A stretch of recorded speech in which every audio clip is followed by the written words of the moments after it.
ভবানীপুর গ্রাম লোনা পানির ইলিশ মাছের জন্য খুবই বিখ্যাত। এই গ্রামের অধিকাংশ মানুষই ইলিশ মাছ ধরেই তাদের সংসার চালায়। এই গ্রামের একমাত্র ইলিশ ব্যবসায়ী দিনের পর দিন সাধারণ জেলেদের ঠকিয়ে আসছে।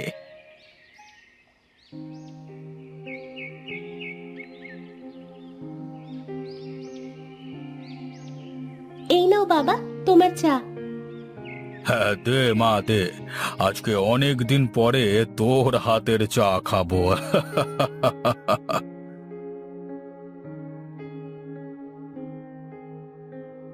খাও বাবা খাও, আমি তো আর রোজ তোমাকে চা করে খাওয়াতে পারি না।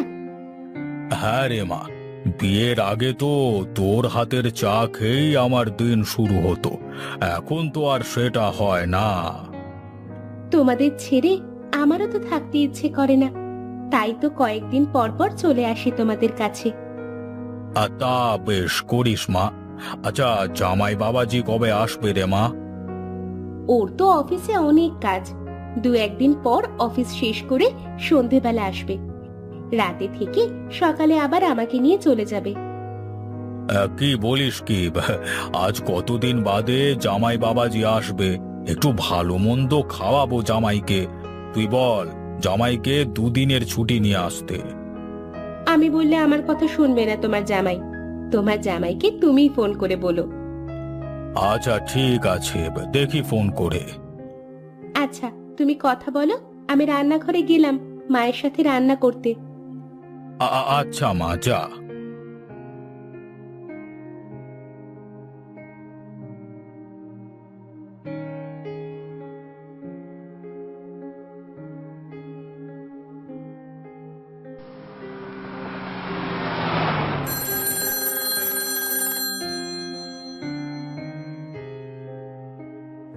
হ্যালো, নবীন স্পিকিং। হ্যাঁ বাবা, কেমন আছো তুমি? আমি তোমার শ্বশুর মশাই বলছিলাম আর কি। হ্যাঁ বাবা, ভালো আছি। আপনি কেমন আছেন? মানে বাসা সবাই ভালো আছে তো? হ্যাঁ হ্যাঁ, বাড়ির সবাই ভালো আছে। তা বাবা, তুমি কবে আসবে? বাবা, অফিসে তো কাজের অনেক প্রেশার। ভাবছি আমি পরশু সন্ধ্যায় এসে রাতটা থেকে সকালে আবার পারুকে নিয়ে চলে আসবো। সেটা কেমন কথা বাবা? আরে অনেক দিন পর আসছো আমাদের এখানে, অন্তত দুটো দিন তো থাকতেই হবে, তাই না? বাবা, থাকতে তো আমিও চাচ্ছি, কিন্তু অফিসে কাজের যে পরিমাণে প্রেশার, ছুটি পাবো না বোধহয়, বুঝলেন? কাজের প্রেশার তো সারা জীবনই থাকবে বাবা। দেখো না, তুমি যেভাবে পারো অন্তত 2 থেকে 3 দিন ছুটি নিয়ে তারপরে আসবে। কিন্তু বাবা। না না, আর কোনো কিন্তু নয়। যত তাড়াতাড়ি পারো ছুটি করিয়ে চলে এসো। আচ্ছা ঠিক আছে বাবা, আমি আমার সর্বোচ্চ চেষ্টা করব আসবার জন্য, কেমন? আচ্ছা আচ্ছা ঠিক আছে, রাখছি তবে বাবা। ভালো থেকো, ভালো থেকো। হ্যাঁ হ্যাঁ। আচ্ছা বাবা, রাখুন। এই চাকরিজীবীদের এই একটাই জ্বালা, শান্তি করে কোথাও দুদণ্ড দাঁড়ানোর মতো নেই। পারুমা, পারুমা, খাবার কি হলো রে তোর? হ্যাঁ বাবা, তুমি ডাইনিং টেবিলে এসে বসো, আমি খাবার দিচ্ছি।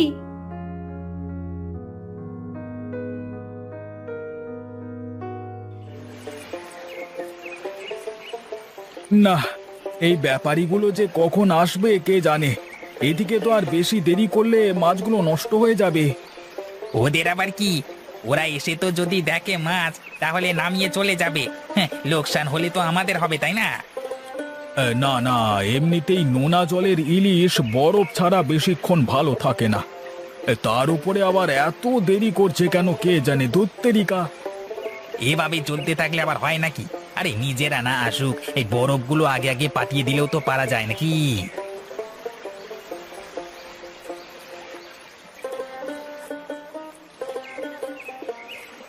কি রে, আজ মনে হচ্ছে অনেক মাছ পেয়েছিস তোরা। বাবু, আজ আপনার আসতে এত দেরি হলো যে। লোনা জলের ইলিশ বোঝেন না বাবু, বরফ ছাড়া তো বেশিক্ষণ ভালো রাখা যায় না। আরে কিছুই হবে না। শোন না, বরফের গাড়ি চলে আসছে, মাছগুলো ধরে উঠিয়ে দিস। আমি গেলাম। সন্ধে আড়তে এসে যে যার হিসেব বুঝে নিয়ে যাস, কেমন? আচ্ছা বাবু, ঠিক আছে।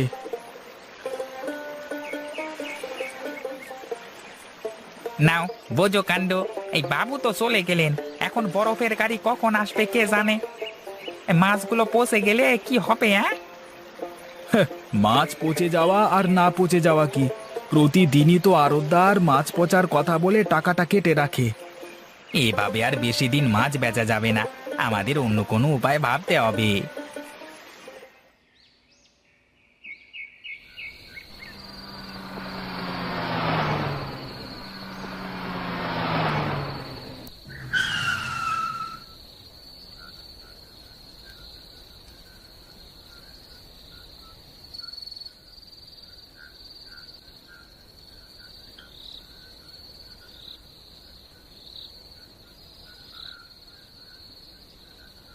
পারু, পারু, কোথায় গো তুমি?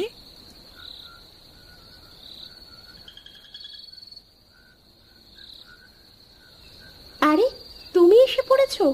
তুমি তো পরশুদিন আসতে চেয়েছিলে, আজ হঠাৎ ফোন না দিয়ে চলে আসলে যে? সে কথা আর বলো না গো। চলো চলো, ঘরে চলো, সব কথা খুলে বলছি তোমাকে। হ্যাঁ হ্যাঁ, এসো এসো।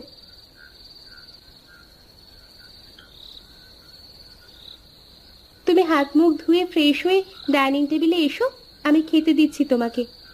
আচ্ছা আচ্ছা, ঠিক আছে, যাও, আমি আসছি।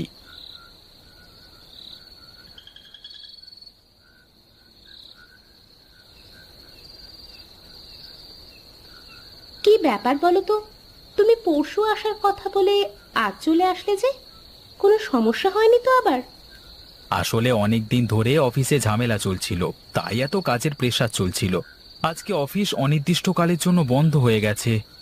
আসলে অফিসের অভ্যন্তরীণ কিছু সমস্যার কারণেই এটা হয়েছে। ওরা এগুলো ওয়ার্কারদের সাথে তেমন একটা শেয়ার করে না, এমনকি অফিসারদের সাথেও করে না।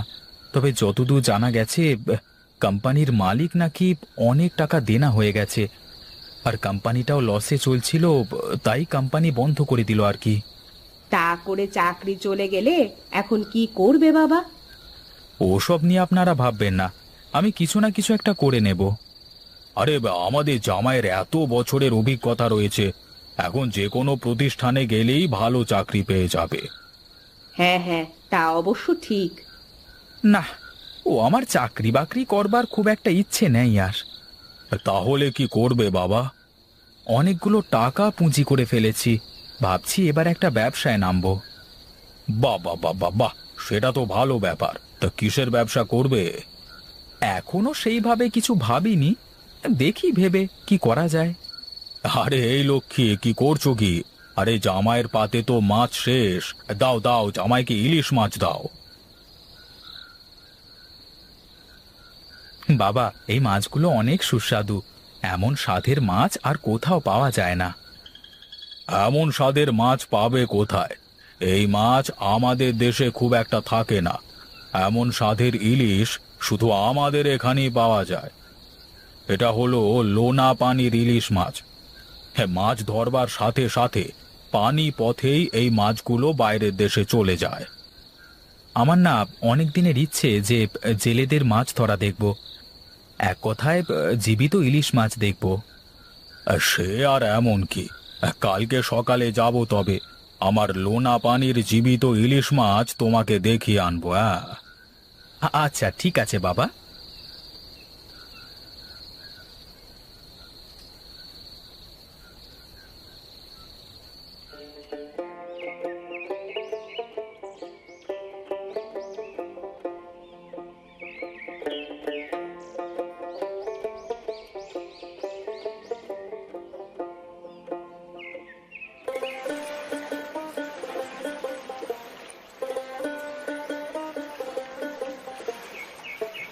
আরে বাবু, আপনি এত সকাল সকাল নদীর ঘাটে কি মনে করে? হ্যাঁ, আর সাথে জামাই বাবু মনে হচ্ছে।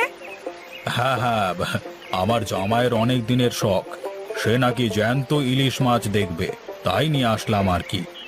আরে বাবু, এটা কোনো ব্যাপার হলো নাকি? আসুন আসুন, আমার নৌকাতে উঠে বসুন। আচ্ছা, যাও যাও বাবা, সাবধানে নৌকাতে উঠে বসো।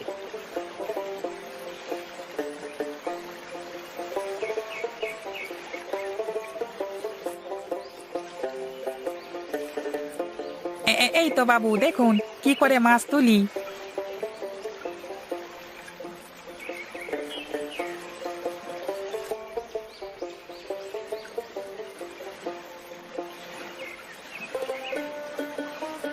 বাহ, আজ আমার অনেক দিনের শখ পূরণ হলো।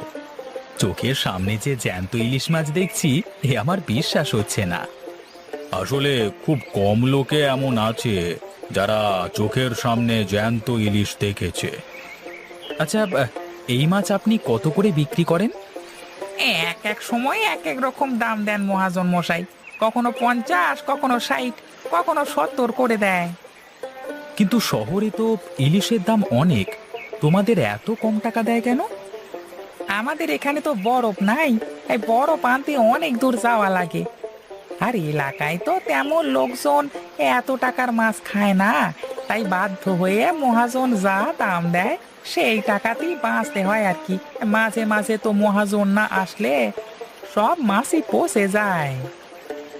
বলো কি গো, এত টাকার মাছ সব পচে যায়?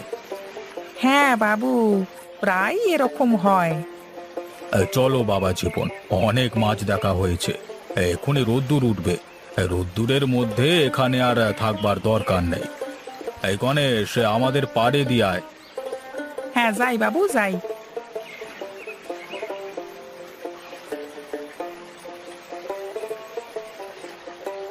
হ্যাঁ দে, আমাকে বড় দেখে 4টে মাছ দে দেখি। এই নিন মাছ। এই নে, এখানে 500 টাকা আছে, এটা রেখে দে। আজকে মাছের পয়সা নিমু না, এটা আমার তরফ থেকে জামাই বাবাজির জন্য উপহার। না না, এসবের কোনো দরকার নেই, আপনি টাকাটা নেন। না বাবু, আজকে আমাকে পয়সা দিয়েন না, অন্য আরেকদিন দেন। হ্যাঁ, তবে আজকে এই মাছের পয়সা আমি কিছুতেই নিমু না। আচ্ছা ঠিক আছে, আসি তাহলে। হ্যাঁ আচ্ছা বাবা, যদি মনে কিছু না করেন তাহলে একটা কথা বলি। কি মনে করব? তুমি কি বলবে নির্দ্বিধায় বলো। বাবা, এখানকার স্থানীয় জেলেরা তো ভীষণভাবে ঠকছে। শহরে তো 1 কিলো ইলিশের দাম প্রায় 250 টাকা। এরা আর কি করবে? এই গ্রামে তো একজনই ব্যবসায়ী, তাই এদের কাছে মাছ বিক্রি করা ছাড়া কোনো উপায় নেই। আচ্ছা বাবা, আপনি যদি আমাকে অনুমতি দেন তাহলে আমি এই গ্রামে থেকে মাছের ব্যবসা করি। শহরে আমার কিছু পরিচিত বন্ধু আছে, ওদের সাথে নিয়ে যদি এ ব্যবসা করি তাহলে এখানকার জেলেরাও তাদের মাছের ন্যায্য মূল্য পাবে, আর আমাদেরও ভালো ব্যবসা হবে। আরে এ তো বেশ ভালো কথা। ঠিক আছে ঠিক আছে, ব্যবসা চালিয়ে যাও। আচ্ছা বাবা, তাহলে সবার আগে বাজারে একটা বরফের কারখানা তৈরি করে নি, কি বলেন? হ্যাঁ হ্যাঁ, করো করো, তাহলে তো খুবই ভালো হবে। আচ্ছা ঠিক আছে। নবীন ভবানীপুর গ্রামের বাজারে একটা বরফের কারখানা তৈরি করে। সে ছেলেদের কাছ থেকে ন্যায্য মূল্যে মাছ ক্রয় করে শহরে তার বন্ধুদের কাছে পাঠাতে থাকে। জেলেরা মাছের ভালো দাম পায়, আর নবীনেরও ভালো ব্যবসা হয়। এভাবেই পার হতে থাকে ভবানীপুর গ্রামের মানুষের জীবন।